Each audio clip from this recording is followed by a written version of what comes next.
Hello viewers, welcome back to my channel training troll. आज की video में भी हम कंटिन्यू रखेंगे कंजक्शंस को। कंजक्शंस की बस एक वीडियो और रहती है, उसके बाद कंजक्शंस फिनिश हो जाएंगे। इस वीडियो के बाद आपको एक वीडियो और मिलेगी, बस उसके बाद कंजक्शंस टॉपिक ख़त्म हो जाएगा। फिर मैं आपके लिए नेक्स्ट टॉपिक लेकर के आऊँगी। तो चलिए स्टार्ट करते हैं। प्रोवाइडेड दैट, इसका मतलब होता है देना। इन किसी भी सेंटेंसेस में हम क्या बोलते हैं कि हमें ये चीज़ प्रोवाइड करनी चाहिए, देनी चाहिए। तो प्रोवाइडेड दैट का मतलब भी वही होता है, देना। फॉर एग्जाम्पल, अगर हमें बोलना पड़े कि मैं तुम्हारे साथ चलूँगा बट मेरे पिता जो है मुझे अनुमति दे दें। इस चीज़ को हम जनरली भी बोल देते हैं कभी कभी अपने फ्रेंड्स के संग, मैं तुम्हारे संग चलूँगा, मेरे पेरेंट्स मुझे अलाउ कर दें बस।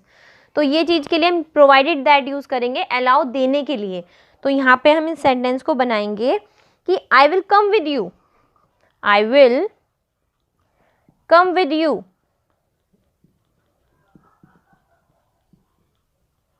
मैं तुम्हारे साथ चलूंगा। Provided that.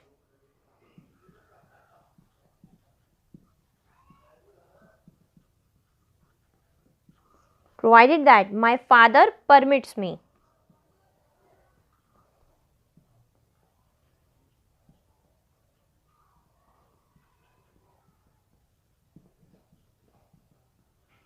परमिट मतलब होता है अलाउ करना, किसी चीज़ के लिए अनुमति देना।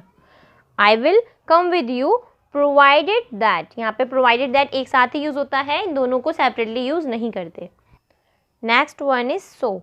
सो का मतलब होता है तो या फिर इसलिए, इन दोनों के लिए यूज होता है सो। अगर हमें सेंटेंस में बोलना होता है कि मैंने मतलब उसने पूछा इसलिए मैंने बताया, मैंने पूछा इसलिए मैंने, यानी कि मैंने पूछा तो उसने बताया, तो हम इसको कैसे बोलेंगे? He asked so I told him. उसने पूछा तो मैंने बताया। वहीं अगर सेंटेंस बनाया जाए कि अच्छा, यानी कि इसलिए तुम इस वजह से रोज देर आते हो, यानी कि लेट आते हो, तो इस वजह से तुम्हें रोज देर होती है, यानी कि तुम रोज लेट आते हो। तो यहाँ पे सो का यूज होगा। इसी सेंटेंस को बनाते हैं। सो दैट्स वाई, तो इसलिए। सो दैट्स वाई, तो हो गया इसका मतलब तो इसी वजह से। दैट्स वाई किसी वजह का मतलब होता है, दैट्स वाई मतलब वजह। तो इसी वजह से you are always late. You are always late, तुम डेली हमेशा लेट होते हो। You are always late. दो का मतलब होता है हालांकि। हालांकि ये मैंने आपको अपनी फर्स्ट वीडियो में कंजक्शन की ही बताया है, ऑल दो का मीन। तो दोनों सेम ही होते हैं, आप चाहे ऑल दो यूज़ कीजिए या फिर दो यूज़ कीजिए। फॉर एग्जाम्पल अगर बनाया जाए इसका, दो ही इज़ पुअर, हालांकि वह गरीब है। येट ही इज़ ऑनेस्ट, अभी भी वो क्या है? ईमानदार है। येट का मतलब होता है अभी भी। येट जो है एक एडवर्ब है, और मैंने आपको ये अपनी प्रीवियस वीडियोस में कराया है, आप आई बटन पे क्लिक करके उन वीडियोस को चेक कर सकते हैं। तो इस सेंटेंस को बनाते हैं कि दो ही इज पुअर,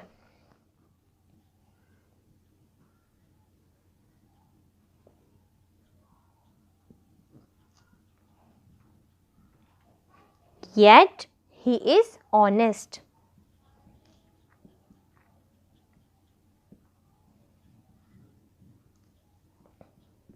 फिर भी वो क्या है? ईमानदार है। Next one is while. While का मतलब होता है जब या फिर जब तक। जैसे कि अगर हमें बोलना होता है जब मैं अपने स्कूल टाइम में थी तब मैं ये काम करती थी जो कि अब नहीं करती, यानी कि तब मैं बहुत ज़्यादा प्रैक्टिस करती थी, बहुत ज़्यादा होमवर्क मिलता था वो करती थी, बट अब तो कुछ भी नहीं, फ्री लाइफ हो गई है क्योंकि अब घर में हैं हम। मतलब ये एक मैं आपको एग्जाम्पल दे रही हूँ, ये मेरे ऊपर मत समझिएगा आप। वहीं अगर हम बोलते हैं जैसे कि जब मैं विद्यालय में था तब मैं नियमित रूप से तैरने जाता था, तो वो क्या हो गया? उसकी आदत थी, और वो जब स्कूल टाइम में था तब वो काम करता था, तो हम इसको बोलेंगे। तो इस चीज़ के लिए हम वाइल यूज़ करते हैं जब हमें बताना हो कि जब हम ऐसे थे तब हम वो करते थे, तब हम वो करते थे, जब हम बचपन में थे तो हम शरारतें करते थे। तो ये चीज़ सेम सेंटेंस वही बनाते हैं हम कि जब मैं विद्यालय में था तब मैं नियमित रूप से तैरने जाता था। While I was in school, while I was in school, मैं जब स्कूल में था। I use to go, I used to go swimming regularly.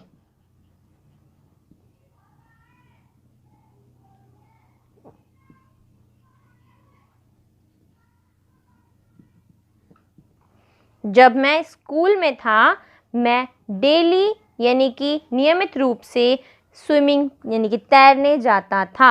आप ध्यान रखिए यहाँ पे मैंने यूज टू का यूज़ किया है। यूज टू का मतलब क्या होता है, अगर कोई भी काम ऐसा जो हमारी हैबिट हो, जिसको करने की हमारी हैबिट हो चुकी हो, उसके लिए हम यूज टू बोलते हैं। हमारा पढ़ना यूज टू में आएगा क्योंकि हमारे अगर पढ़ने की हैबिट है मुझे, तो मैं क्या बोलूँगी, I use to reading the books, I use to learning the things. जो भी चीज़ें हैं उनको सीखना, जो भी चीज़ें हैं उनको पढ़ना, वो क्या है, मेरी हैबिट है। तो हैबिट के लिए हम यूज टू यूज़ करते हैं। Okay, next one is whereas. Whereas का मतलब होता है जबकि। वेयर एज को हम यूज़ करते हैं कंपैरिजन करने के लिए, किसी की भी तुलना करने के लिए। अगर हमें किसी की बात कर रहे हैं और हमें उसकी बात को लेना है, मीन्स किसी की बात करते हुए हमें किसी के संग कंपैरिजन करना है, सो ऑन दैट टाइम हम यूज़ करेंगे वेयर एज। फॉर एग्जाम्पल कि जब मैं 5 साल का था तब वो 10 साल की थी, तो यानी कि जब मैं 5 साल का था तब वो 10 साल की थी, तो यहाँ पे यूज़ होगा आपका वेयर एज। एक एग्जाम्पल और बता देती हूँ मैं आपको। जब उसकी शादी हुई थी तब वह 45 साल का था और जबकि उसकी पत्नी केवल 25 साल की थी। तो यहाँ पे क्या हो रहा है कि जब उसकी शादी हुई थी तो वो तो 45 का था, बट उसकी वाइफ क्या थी, जबकि उसकी पत्नी 25 साल की थी। तो यहाँ पे क्या आ गया, एक तरीके से दोनों में कंपैरिजन हो रहा है कि जब शादी के समय वो बड़ा था और वो छोटी थी। तो इसी सेंटेंस को बना देते हैं, when he got married. When he got married, जब उसकी शादी हुई, he was 45, he was 45। वो कितने का था, 45 का था, 45 years old था। ओके, वेयर एज, अब यहाँ पे वेयर एज यूज होगा बिकॉज हमें क्या करना है, कंपैरिजन करना है इसकी वाइफ के साथ। वेयर एज, जबकि his wife was only 25।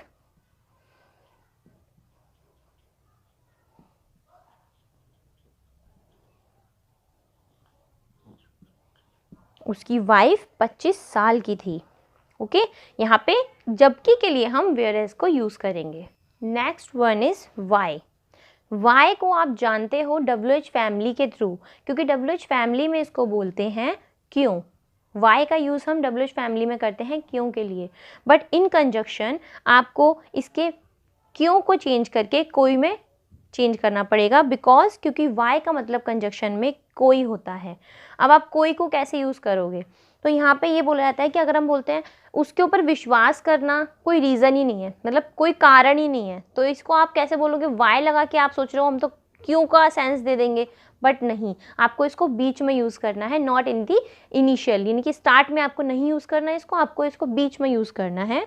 मैं आपको एक एग्जाम्पल बताती हूँ कि कोई कारण ही नहीं है कि मुझे उससे प्यार करना चाहिए, प्रेम करना चाहिए। तो हम इसको कैसे बनाएंगे, मैं वाई को बीच में यूज़ नहीं करूँगी। देयर इज़ नो रीज़न, कोई कारण ही नहीं है, देयर इज़ नो रीज़न, कोई कारण ही नहीं है। अब यहाँ पे कॉमा नहीं लगेगा, ये मैंने कॉमा लगा के मिस्टेक करी है, सॉरी, यहाँ पे कॉमा नहीं लगेगा। There is no reason why, क्योंकि ये पूरा सेंटेंस ही एक है कि कोई कारण ही नहीं है, कोई का काम यहाँ पे वाई कर रहा है। There is no reason why I should love him, I should love him, कोई कारण ही नहीं है कि मुझे उससे प्यार करना चाहिए। There is no reason why I should love him. तो ये हो गया कि आप इसको इस तरीके से बोल सकते हो। इसको सेंस में अगर आप लेना चाहो कि हम इसको क्यों में ले रहे हैं, पर आप क्यों में इसको नहीं ले पाओगे क्योंकि यहाँ पे ये सेंटेंस ही गलत लगेगा। यहाँ पे कोई रीज़न नहीं है, यहाँ पे कोई कारण नहीं है, ये हो रहा है। पर आप क्या इस सेंस को अगर वाई में लोगे तो ये थोड़ा चेंज हो जाएगा और ये करेक्ट नहीं हो पाएगा। तो कंजक्शंस में वाई का मतलब कोई ही होता है। आई होप आपको ये समझ में आए होंगे। इसके बाद एक लास्ट वीडियो और रह गई है, उसके बाद मैं आपको एक न्यू टॉपिक्स के संग कुछ और वीडियोस कराऊंगी। सो अगर आपको कोई भी कन्फ्यूजन है प्लीज़ कमेंट बॉक्स में ज़रूर बताएं। Do like, share and subscribe to my channel. Thank you.